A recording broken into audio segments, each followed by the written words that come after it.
I'm Carrie Niebanck, and I teach 6th and 8th grade English here at University Prep. And I'm Mark Smith, and I teach 7th and 8th grade English.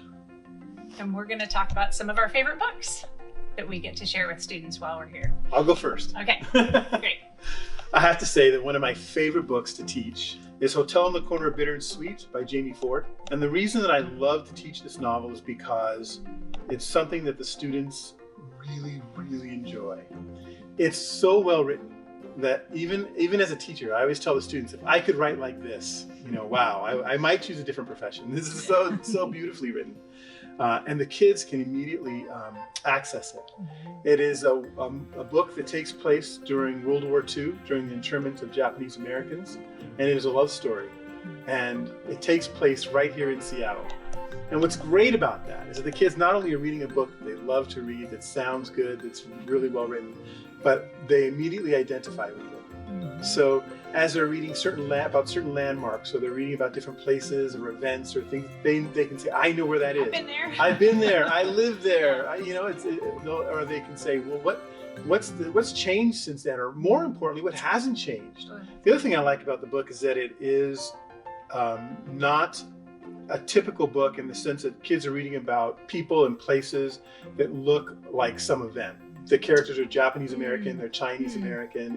It basically brings a level of diversity to their reading that they might not ordinarily pick up. All right, well, I'm going to share one that we have both read also in 8th grade, and this is All the Light We Cannot See by Anthony Doerr. Interestingly enough, this is a historical fiction novel also. Kind of interesting that we're drawn to those. The two main characters are young people from very different experiences during World War II in Europe. So a totally different sort of cultural experience.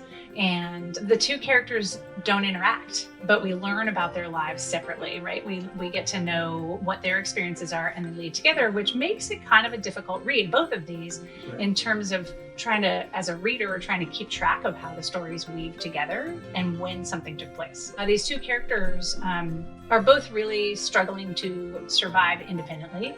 And the main character is blind. And she ends up being on her own, sort of navigating a very broken world that she's living in France, and trying to survive. And it's not until maybe the last couple of chapters in the book where their paths cross just briefly. But all the time we know that what they are experiencing in their own stories are sort of a direct result of the other story. And one of the things that I like about this book, and we do this with a couple others, so sometimes we've read this as a whole class, and other times we've read it as part of a literature circles. So then we've looked at other books written about the same time period. The Book Thief by Marcus Zusak, and this is codenamed Verity, and that's by, I think it's Elizabeth Wine. And we have sometimes have put others into that mix, but that's fun to do because then different groups of kids in the same class are reading books that are similar time and place, but very different characters and different life experiences. And then we come together as a whole class and talk about those similarities and differences. Absolutely. Yeah, it's about what would ordinary people do in extraordinary circumstances. Yeah, I think it's really interesting if we ask the kids, what are they capable of before they read these books? And then after their experience reading these and the others, what are you capable of? The story changes pretty dramatically. Yeah, it does. And it's way more informed. Yes. And also they see themselves, like their own possibilities. Yeah, it's exciting.